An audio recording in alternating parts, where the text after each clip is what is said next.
इस कार्यक्रम के पुण्यार्जक हैं आयोजक संस्कार चातुर्मास समिति 2025 करमपुरा नई दिल्ली अंतर्गत श्री दिगंबर जैन पंचायत करमपुरा।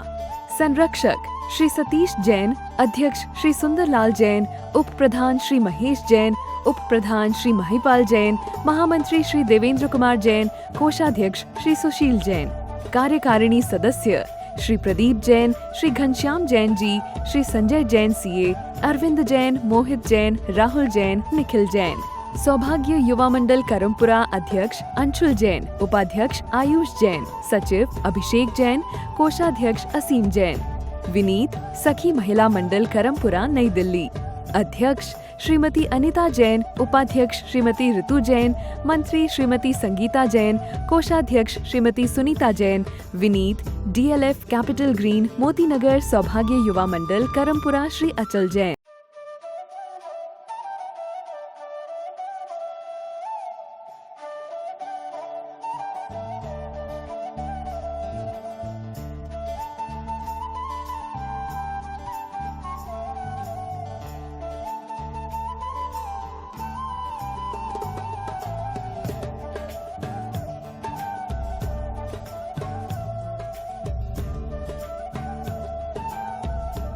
महानुभाव, एक व्यक्ति, एक नवयुवक जिसकी उम्र महज 24-25 साल की थी, वो बड़ी दुविधा में था कि मैं गृहस्थ आश्रम में प्रवेश करूं कि सन्यास का जीवन धारण करूं। और जब आदमी दुविधा में होता है तो दुविधा को सुविधा बनाने के लिए वो एक गुरु चरणों में जाता है, क्योंकि भगवान तो मंदिर में है और जिनवाणी ग्रंथालय में है, लेकिन गुरु जो होते हैं वह आपकी बात सुनते भी हैं और आपको समाधान भी करते। तो वह पहुंचा और पहुंचने के बाद संत से कहा कि संत जी, मैं बड़ी दुविधा में हूं और अपनी जीवन को सुविधा में लाना चाहता हूं। संत बोले, क्या? बोले, मुझे लग रहा है कि मैं सन्यास को धारण कर लूं, और एक तरफ लगता है कि सन्यास को धारण ना करूं, गृहस्थ जीवन अंगीकार कर लूं। तो बोले, मुझे समझ में नहीं आ रहा मैं क्या करूं, और करूं तो कैसे करूं। उन्होंने कहा, ठीक है, जाओ पास के गांव में एक कवि रहते हैं, उनसे थोड़ा सा आधे घंटे उनके पास बैठ के आओ। तो बोले, कवि से मैं क्या बात करूंगा? बोले, उनसे पास बैठ के आओ, आपको समझ में आएगा कि गृहस्थ जीवन कैसे जीना चाहिए। वह पहुंचा, ठंडी का समय था। ठंडी के समय लोग पहले गांव में चारपाई डालकर आंगन में बैठा करते थे। वह आया कि मुझे फलाने फलाने संत जी ने भेजा है। बोले, अच्छा बैठो। इतने में पत्नी ने अपनी पत्नी को आवाज लगाई कि अंदर से लालटेन लेकर आना।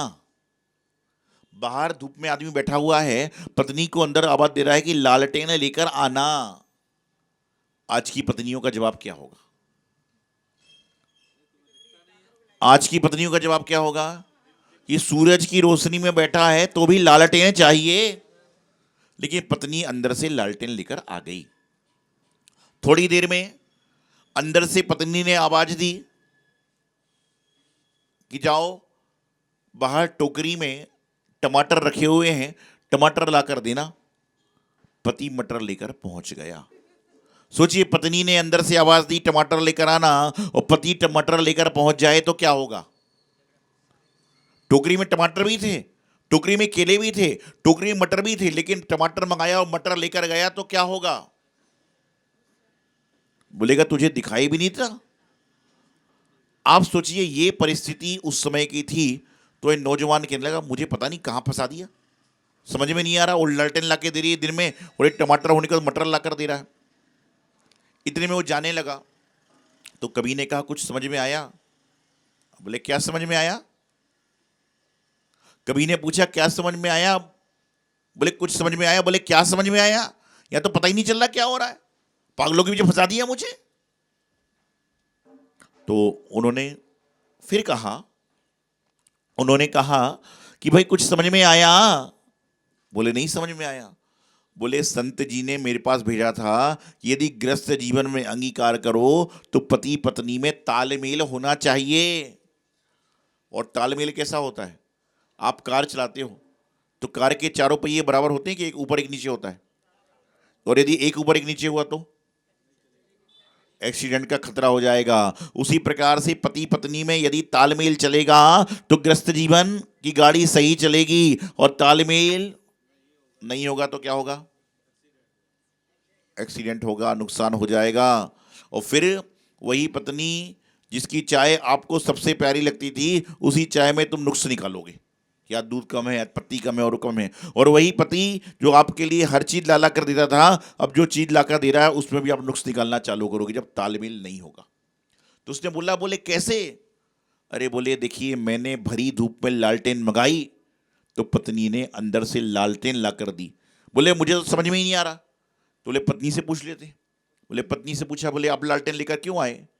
तो उसने कहा जरूरी नहीं है कि धूप में लालटेन रोशनी के लिए चाहिए हो सकता है कि रात के अंधियारे के लिए दूर करने के लिए लालटेन चाहिए होगी, और लालटेन खराब हो तो उसको सही करने के लिए भी तो मंगा रहा है। चलो बोले ये बात तो समझ में आई। लेकिन टोकरी में टमाटर थे, मटर थे, केले थे, अंदर से टमाटर मंगाए तो मटर लेकर गए, ये बात समझ में नहीं आई। तो बोले पत्नी ने कहा पति जवाब देगा। बोले जवाब दीजिए। तो पति ने जवाब दिया कि जब मैंने टमाटर की ओर देखा तो मैंने देखा कि टमाटर खाने योग्य नहीं है, इसलिए भाई सब्जी कुछ ना कुछ बनना है, इसलिए मैं मटर लेकर अंदर पहुंच गया। और पत्नी की समझदारी थी कि वहां पर टमाटर नहीं लेकर आए, मतलब टमाटर में कुछ दिक्कत होगी। जैसे आपसे किसी ने कहा एक कुर्सी उठा के लाओ, और वह दूसरी कुर्सी उठा के ला रहा है, तो आपके मन में क्या आएगा? कैसा पागल आदमी है। अरे हो सकता है उस कुर्सी का एक पाया टूटा हो। आपको तो बैठने से मतलब है ना, कुर्सी से क्या मतलब? तो बोले चलो ये तो ग्रस्त का हो गया। अब वो संत जी के पास में पहुंचा। संत जी, अब यदि सन्यास में जाना हो तो क्या करूं? उन्होंने कहा जाओ, एक टेकरी पर एक संत विराजमान है, नीचे से उनको आवाज लगाना और उनसे पूछना जीवन में शीतलता कैसे आएगी। बस टेकरी में संत जी विराजमान हैं, उनसे पूछना कि जीवन में शीतलता कैसे आएगी। 80 साल के संत थे। नीचे से आवाज लगाई कि संत जी, बाबा जी, मैं एक प्रश्न करने आया हूं, आप नीचे आकर समाधान कीजिए। संत लकड़ी को टेकते पहुंचे और वहां उनसे पूछा कि जीवन में शीतलता आए उसके लिए क्या करें। उन्होंने कहा जीवन में शीतलता को पाना है तो अपने अंदर काम क्रोध विकार को समाप्त करो। और वापिस आ गया। संत जी वापिस पहुंच गए। उसने कहा तुम फिर संत के पास में जाओ और ये काम 4 बार करना, 4 बार उनको बुलाना, 4 बार भेजना, और एक ही बात पूछना कि शीतलता को पाने के लिए क्या करें। फिर उसने आवाज लगाई, संत जी आइए, कुछ पूछना है। संत जी फिर टेकरी से टुक टुक टुक करके पूछे। बोले शीतलता को पाना है तो क्या करना है? उन्होंने कहा शीतलता को पाना है तो वह कार्य करो जिससे जीवन में शांति का अनुभव हो। फिर संत जी चले गए। ऐसा करते करते 5 बार संत जी नीचे ऊपर आए, लेकिन संत ने कोई प्रतिकार नहीं किया। वह बालक जब संत के वहां पहुंचा, गुरु के पास, तो बोले क्या सीख कर आए? बोले गुरुजी मैं तो कुछ नहीं सीखा, लेकिन आपने उस संत को परेशान कर दिया। तो गुरु ने कहा कि संत कभी परेशान नहीं होता, और संत का स्वभाव शीतल होता है कि तुमने उनको 10 बार बुलाया लेकिन उन्हें गुस्से में कुछ भी नहीं कहा। नहीं तो कह सकते तुम ऊपर आओ। तो यदि आपके जीवन में आपको संतत्व को अंगीकार करना है तो आपको यह विचार करना पड़ेगा कि लोग मुझे पागल भी कहेंगे, लोग मुझे गाली भी देंगे, लोग मुझे हलवा पूड़ी भी देंगे, मुझे दूध में किशमिश काजू मुनक्का डाल के भी देंगे, और ऐसा समय आएगा कि सादा दूध भी देंगे और हो सकता है पानी भी नहीं देंगे। तो भी क्या करना? शांत रहना। आपको बताऊं, जिन्होंने गुरुदेव आचार्य सिद्धांत सागर जी महाराज के दर्शन किए ना, इस सृष्टि पर यदि मैंने लाखों लोग देखे तो उन लाखों लोग में मैं कहता हूं गुरुदेव ऐसे हैं जिनके जीवन में कभी क्रोध की मात्रा नहीं है। आप कभी दर्शन करके आओ, उनके पास से कोई वस्तु आदमी ले जाए, कोई नहीं। आहार में सिर्फ आहार की ओर निगाहें, आजू बाजू है ही नहीं कौन क्या दे रहा है, कौन क्या ले रहा, कुछ वस्तु के प्रति नहीं। और सबसे बड़ी बात कि सरलता, वात्सल्य, हृदय गुरुदेव के कण कण में भरा हुआ है। क्रोध का तो नामो निशान नहीं है। तो जीवन में संतत्व की प्राप्ति करना है तो लोग तुम्हें सम्मान करें, क्योंकि देखिए ये वही लोग हैं जो 2 दिन बाद पंडाल भर जाएगा तो बैठने जगह नहीं मिलेगी, और ये वही लोग हैं कि पंडाल में कुछ ही लोग हैं। और मैं तो हमेशा एक बात कहता हूं, कुछ तो लोग कहेंगे, लोगों का काम है कहना। मंदिर नहीं आते थे तो क्यों नहीं आते, और आ रहे हो तो बड़ा पुजारी बन रहा है। आहार नहीं देते थे तो आहार नहीं दे रहा है, और जब देने लगा तो तू ही तू देगा। अभिषेक नहीं करते थे तो अभिषेक नहीं कर रहा, और करने लगा तो मुझे करने ही नहीं देता। ये दुनिया दुरंगी है, ये चलते को रुक जा कहती है, रुकते को चलना कहती है, और जो इनकी बातों में फंस जाता है वो कहीं का नहीं रहता। यदि आपको आगे बढ़ना है तो दुनिया की मत सुनो, देव शास्त्र की सुनो और अपने मन की सुनो और आगे बढ़ जाओ। जिस जिस व्यक्ति ने, जिस जिस शिष्य ने गुरु की आज्ञा का पालन किया है वह शिष्य आज चरम पर पहुंचा हुआ है। आज आप इतने सारे लोग बैठे हो ना, ये घर से फालतू नहीं है, घर से बेकार नहीं है, ये तो सिर्फ संत की भक्ति करने के लिए आ रही हैं। नहीं तो यहाँ 4-6 जगह के लोग बैठे हैं जिनके घर के पास भी संत हैं, लेकिन उनको करमपुरा में विराजित संत के प्रति लगाव है, भक्ति है, इसलिए सारी जगह छोड़कर आपके पास आ रहे हैं। नहीं तो आपके चेहरों में कोई गुलाब के फूल नहीं लगे हुए, आपके चेहरे से कोई रसमलाई नहीं टपक रही है जो आपसे मिलने आ रहे हो, वो तो संत के दर्शन करने आ रही हैं। तो संत बनो, संत हृदय नवनीता, संत हृदय सरल, एकदम शांत हो जाओ। संत मतलब शांत होना। तो संत बनिए। क्या है, किसका मान, किसका सम्मान, किसका अपमान, ये सब एक बात ध्यान रखना। आदमी कितने ऊंचे महलों में क्यों ना रह जाए, कितनी छोटी सी झोपड़ी में क्यों ना रहे, लेकिन अंतिम समय मरती बिरिया जीव को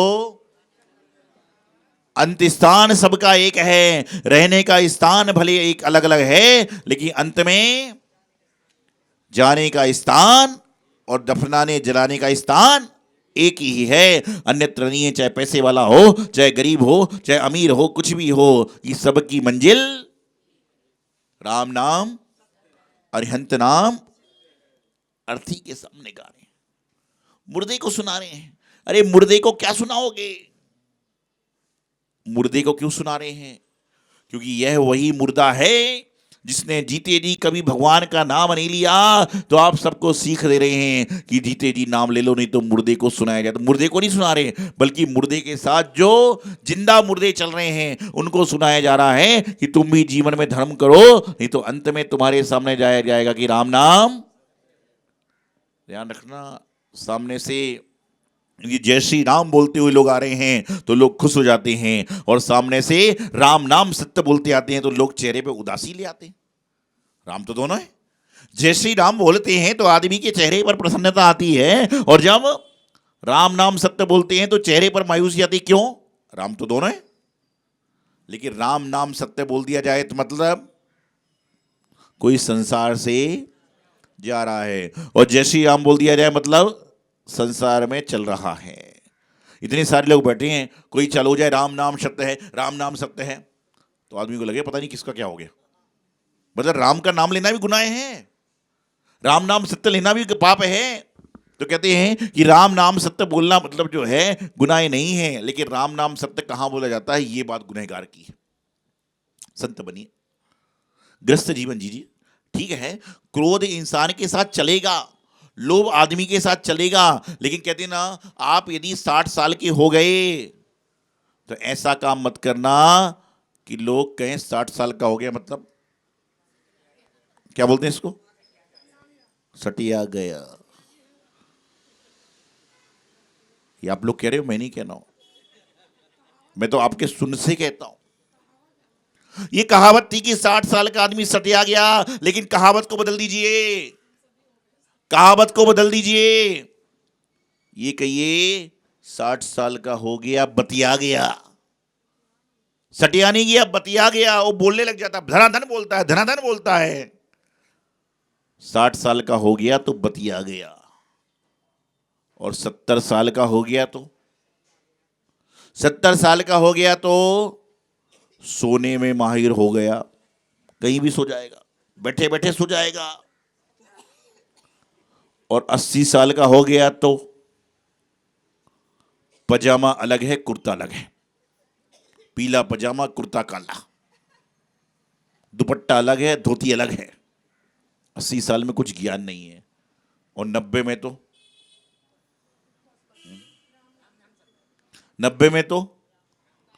90 में पहली बात तो पहुंच नहीं रहा है, और पहुंच गया तो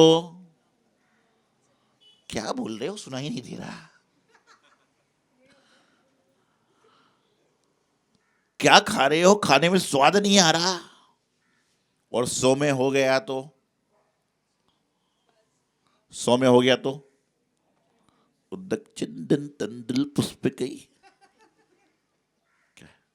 100 में चला गया आदमी तो पता ही नहीं चलेगा। लेकिन मैं आपसे कहना चाहता हूं, आप अपने जीवन के 100 साल के हिस्से कर लीजिए। ये मान के चलो कि औसतन आयु 80 साल की है, 60 साल की है, तो जो आपकी आयु 5 साल की बीती ना, उसको आप 8 साल मानो। जो 10 साल का है उसको अपने आप को 15 साल का मानना चाहिए। आजकल बच्चे जो हैं, 3 साल के बच्चे 7 साल का काम कर रहे हैं। क्यों कर रहे हैं पता आपको? क्योंकि उनके जीवन में 80 साल आए ना आए, इसलिए परमात्मा उनको 2 साल में 2.5 साल की उम्र दे रहा है। जो पहले के जमाने में 5 साल का बच्चा कुछ जानता नहीं था, और आज 1.5 साल का बच्चा बहुत कुछ जान रहा है। क्योंकि 1.5 साल का बच्चा है, लेकिन अनुभव 6 साल का आ गया, क्योंकि उनको 100 साल मिलना ही नहीं है, और 100 साल का कोटा पूरा तो करना है। तो जीवन में संत बनना है तो शीतल बने, और ग्रस्त बनना है तो भी अपने जीवन में थोड़ा सा अपना समय को अंगीकार करें। लेकिन आज ना हम सही संतत्व की ओर बढ़ रहे हैं, ना हम सही ग्रस्त की ओर बढ़ रहे हैं। इस समय पहले के जमाने में इंसान प्रेम करने के मौके ढूंढता था, और आज के जमाने में आदमी राशन पानी लेके तैयार है कि कभी युद्ध चालू हो और मैं घर से बाहर निकल के होटल में खाना खाऊं। आज के इस इंसान को क्या हो गया? वाणी में मिठास नहीं है, फिर भी बोले जा रहे हैं। तो अपनी वाणी को तोल मोल के बोलिए। यही मंगल भावना आचार्य गुरुदेव सिद्धांत सागर जी महाराज की।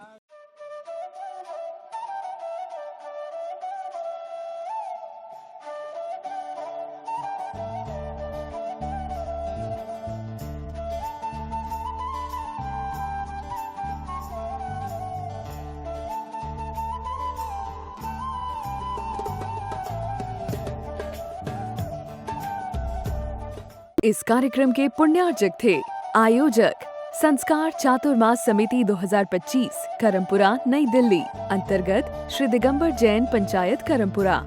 संरक्षक श्री सतीश जैन, अध्यक्ष श्री सुंदरलाल जैन, उप प्रधान श्री महेश जैन, उप प्रधान श्री महिपाल जैन, महामंत्री श्री देवेंद्र कुमार जैन, कोषाध्यक्ष श्री सुशील जैन। कार्यकारिणी सदस्य श्री प्रदीप जैन, श्री घनश्याम जैन जी, श्री संजय जैन सीए, अरविंद जैन, मोहित जैन, राहुल जैन, निखिल जैन।